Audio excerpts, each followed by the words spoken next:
is for you, but it is time for me to make matcha. So stay right here. I will be back, and then we will be talking. We will be talking because I have a script, okay? You need to hear what I have to say because I actually planned it out this time. Okay, so don't leave.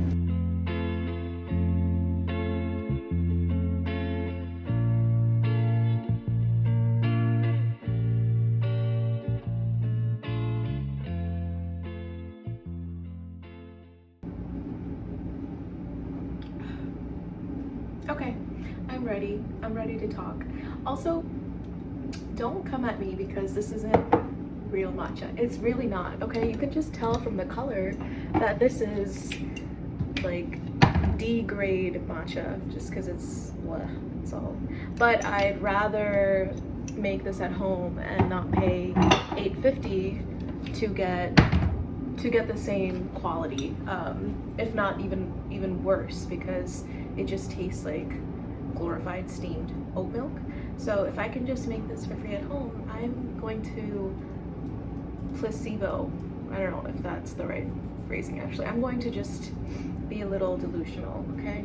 And claim that this is my little matcha. Also, let matcha be matcha, whichever grade that it is. Why do we have to demote other levels of matcha? Because it's not real enough. You know, matcha has identity issues too. Matcha's real, no matter the color. It's still matcha. We're also gonna do a little jewelry tour, and I feel like the cartoon moms or the mayor in Powerpuff Girls, where she's like her head is cut off, but it's okay because it's a vibe. I got these bangles from a friend who went to visit her family in India, and it's from Dora, I think, and she has exquisite taste, and these have been kind of like my staple bangles, everyday wear.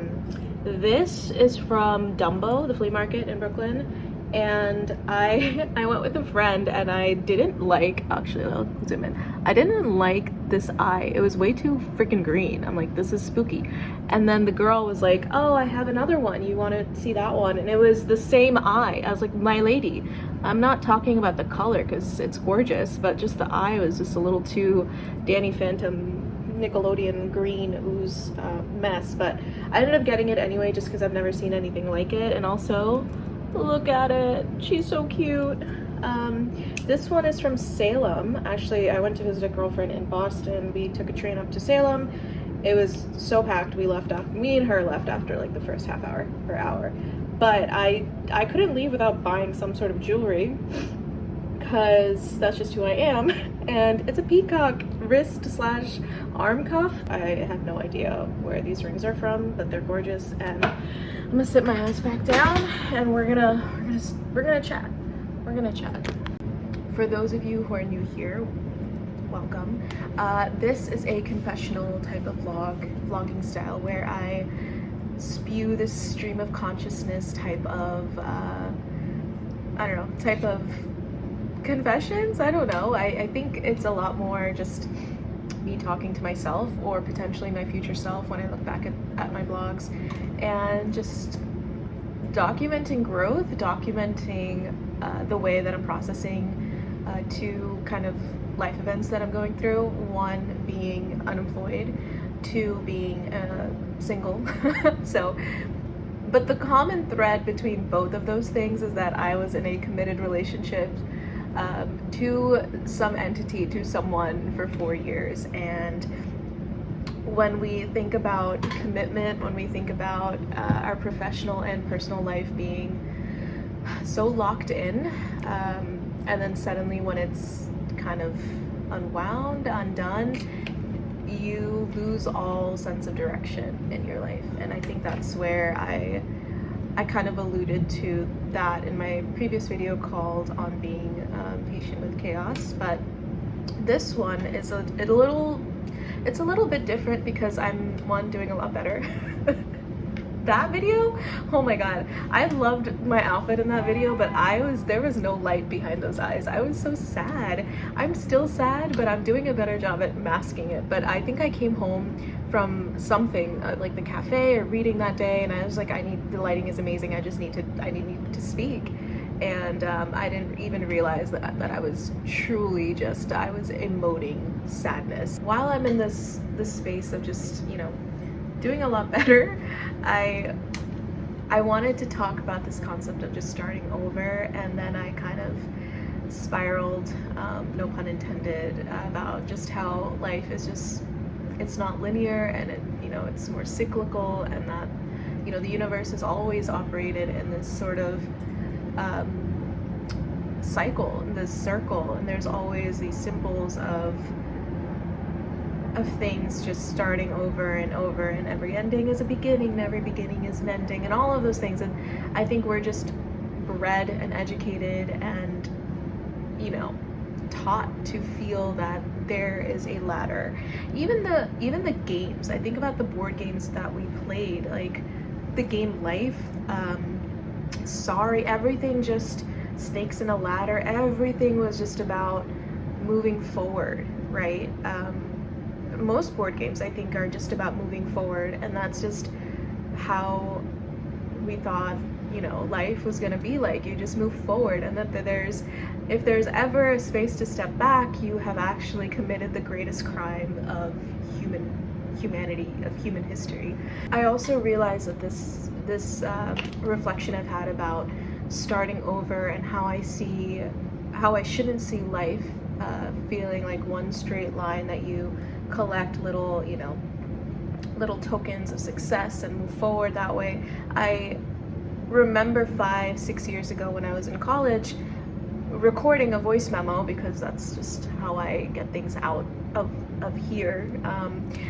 And I was basically saying in this recording, after a really low night, maybe like, I don't know, I didn't get enough attention at a frat party. I don't know why. I actually don't know why. What propelled me to record that, but it was very telling. It was very, I guess, timeless, because I'm still thinking about that recording, and it still makes sense, and it still fits into what I'm going through 5 years later. Essentially, the recording was just saying how, you know, you've always lived this life in this very linear way, in this line, and, you know, getting a job, then moving up, and then starting a family, and then saving money, and then doing this for that, then enjoying here. Everything just felt like, okay, you're constantly leveling up. And that was just like the line that was drawn out for you since you were I don't know, since you were taught in school, or since you were a kid, and since you were brought up. And I would say in this recording, like, what if you just erase the line? What does that feel like? And I know what it feels like now, because my line is fully erased, but then I was just like, oh shit, that's scary. I would never want to erase the line, but I was kind of tempted to even think about it, about how I would feel.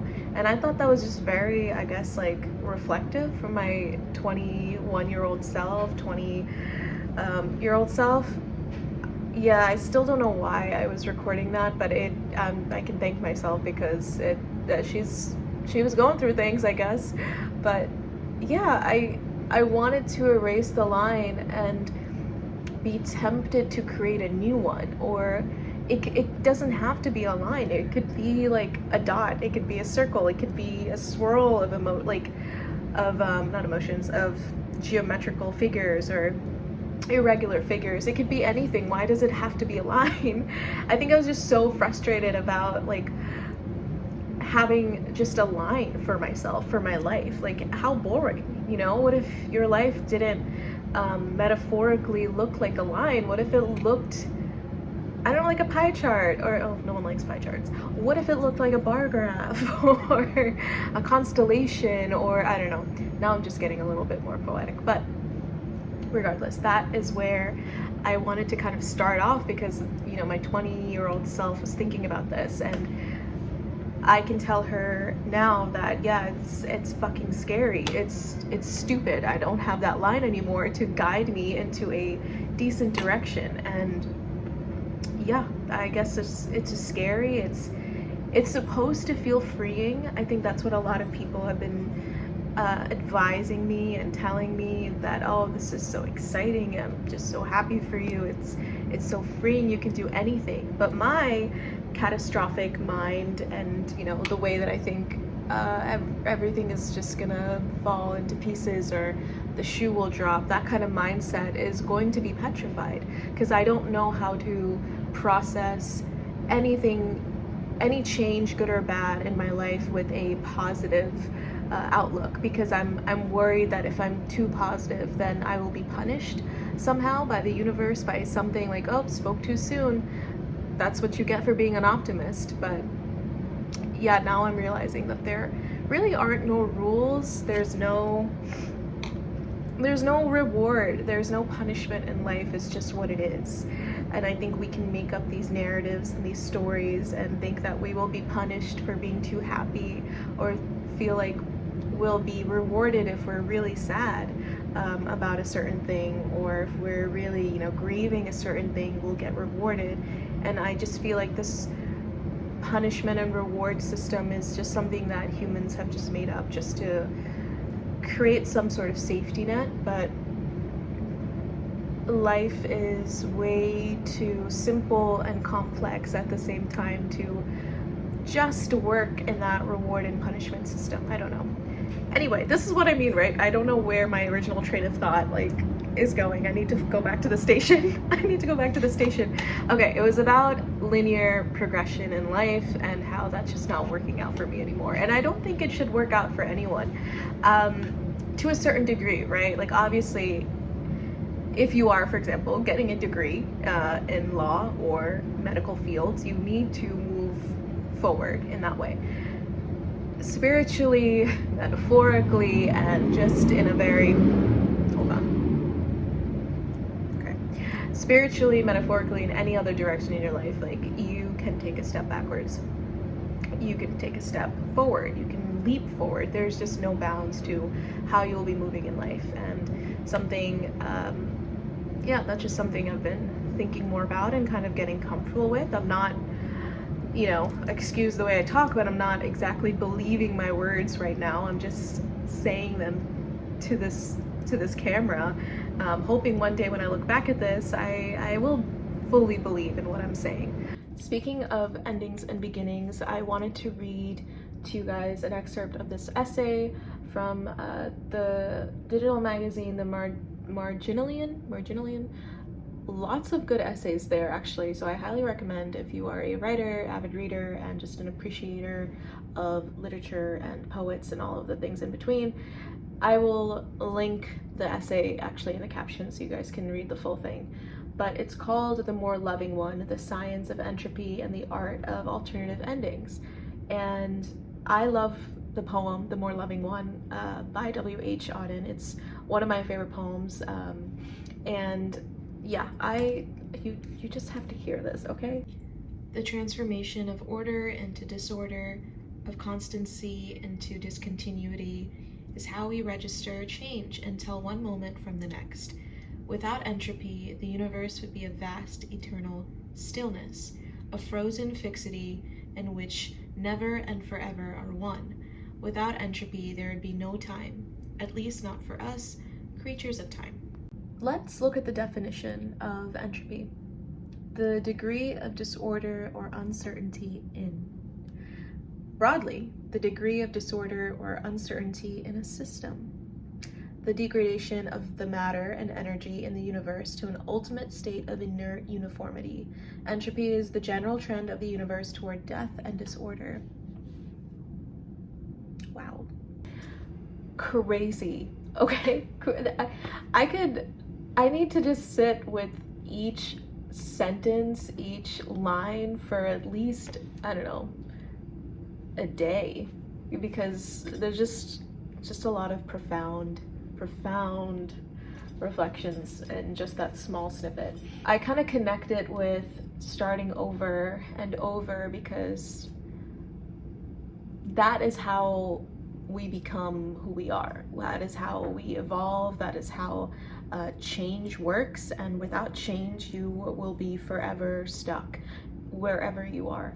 And change will find a way, will find you regardless, because that's just how everything works. We're meant to change. Like every single part of us in some shape or form will change whether we want it to or not. Like that is how I felt, I think, for the past year when I especially when I turned 26.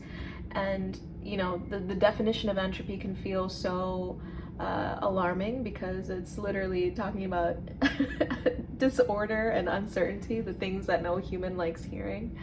But it is nice to know that this was, you know, a thing for everything, for nature, for planets, for the stars, and for humans. Like it's just part of who we are, I guess, inherently. And it's a general trend, so you can't stop the general trend of the universe toward death and disorder. I digress. The question now becomes, how can we start over, and how do we let ourselves start over? Because in some shape or form, yes, the line is gone, whether it's physically gone or it's gone in your, you know, in your subconscious. But how do we allow ourselves to start over, I think is the trouble we find ourselves in.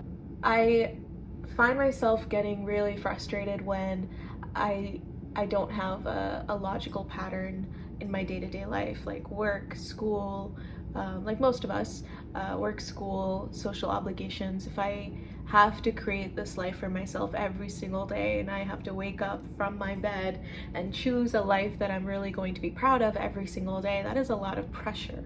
That is a lot of expectations that I put on myself. So I want to start addressing the things that I want. I think by addressing the things that I want, and taking every single day as just a day, and not thinking about, you know, past the day, just thinking about what do I want today, will be helpful. And it has been helpful, because when I think about feeling stuck and figuring out how can I move forward from this old life that I've had, like, you know, it was a lot of just routine ingrained in me, in my psyche. I don't know, you wake up, you work 40 fucking hours every week, 9 to 5. Okay. 9 to 5. Oh, if that was a Teams if that was a Teams ping, I think I honestly would have felt a little better, but it's my text. And I've changed the sound to a telegram, so it's all very, you know, writer like. Anyway, how can I move forward from this old life when I have to break old routines, right? So the old routines of 40 hours a week, every single day, the same people, the same meetings, and the same mental prep I would have to give myself before starting my day. How do I break that? What helps is asking my body what it wants to do, right? So for so long, when you follow a path, you're just following this like mind trail.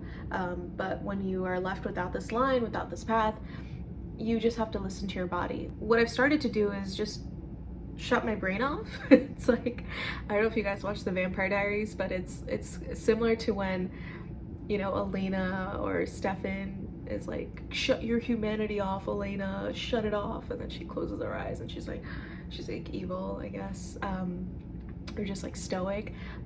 Not to that extent, but shutting my brain off allows me to fully let my body do its thing. So when I said, body, what do you want to do? Body got up, body got dressed, body went to shower, body put on makeup and decided to vlog, or decided to read, or decided to write a script for the vlog, or write an essay. And so if I spend too much time thinking I'll never get anything done, wow, like an original thought. Because when I'm not writing, I'm always thinking about writing, or thinking about creating or making, or thinking about my to-do list and the next productive thing to do, and that's a whole different thing. But you know, this is all the ways that I want to address living again and starting over again. And starting over can look so minuscule. It can look so small. It could look like you could feel like you really haven't started over. But reality is you're already here, okay? You're already at the moment of, you're past the change. The change is you making the decision to change. And now you have to live with the change. And so living with the change and the consequences and the world that kind of, the world that works around you in that change is going to be tough, and it's not going to get comfortable, and it's not going to be easy. But listen to the body. Listen, because your mind has gotten you this far, and I think the mind needs a little bit of a backseat, especially if you're more inclined to be doubting yourself and hating yourself. Listen to the body, because there's no room for what if this or what if that, or I have all these things I want to do. Like, there's no room for that in the body. The body is very clear about what the body wants to do. And so when you listen to that, you are just making a decision for the day, for the time, and you are acting on the decision. But where do we go from there? Rithigna, where do we go? I will tell you where we go. Actually, I have no idea where I was going. Wait, I need a sip. I don't know where I went with that, but to wrap it up, you can always start over, because life is not about a linear progress. It's not about accomplishing one thing after another. When we think about starting over, it can be very materialistic. It could be very external on the outside. You can start by changing your sheets, your duvet covers, the way that you live in your life, or it could also be very internal, and it's definitely both. But you get to choose where you want to start, because where I'm at in my life, I haven't made any external changes. Like, it's not like I dyed my hair or like got bangs when I, ended my relationship, and it's not like I spiraled off to Japan when I lost my job. I needed some sort of anchor in my external situation to keep me at bay, and I think where I've started with the change and starting over is in my mind and in my outlook. And so, the external changes will happen, and I do want to make those changes very soon, but I know it's not the timing for me. So yeah, you get to work out what timing works for you. Just be very honest with yourself with what you need at the time. I was having an interview with a potential job offer that I did not get, but it was nice to just casually chit chat, and something that she said that was helpful in our next call was about me taking a lower pay or a lower position than the one I previously applied for, and she was going to help me craft up an email to someone that she knows that would be helpful to talk to. And she said in the email, you can say something like, if I need to take a step back in order to move forward, I'm okay with that. And that phrase has kind of stuck with me, because for so long I kept thinking like a step back is such a, I don't know, it's a sneaky feeling, because there's a battle with the ego too, right? It's like, I've worked so hard to get here. Why would I take a step back? Like, why would I want to? That's not starting something new or exciting or over. It's just going backwards in time. Why would I want to do that? Why would I let myself do that? And it's just, I sat with that phrase, and I'm like, punishing yourself for taking steps back and feeling like you'll never get rewarded with where you were meant to be is just like, it's just an act of self-loathing, because it's just you versus your ego at that point. Your ego is telling you that you're not enough, or you haven't amounted to anything if you're taking steps back in life, if you go back with your ex, or if you break the no contact rule, or if you're applying for a job with much lower salary than what you started off with. You will punish yourself by these rules that you're setting yourself up with, and there are no rules. That's the newsflash. It's literally just death and disorder. And disorder doesn't have to be a bad thing. It could literally be disorder. you're in a mess and you're going to navigate through the mess through loops and through circles and through waves, and there's no straight fucking line to connect one disorder to order. There's none. We all die at the end. That's plot twist. Like, there's no rules. So work with what makes you feel a little bit lighter, a little bit more at ease each day, and that's how you can start over. Knowing that you'll die at the end of this journey is how you start over. That got dark. Okay, I'm gonna go. I hope this was, actually this was for me, so I don't I don't know what you'll take out of this, but I know I felt better. I felt great. So yeah, bye. I will speak to you guys in the next vlog, wherever that is.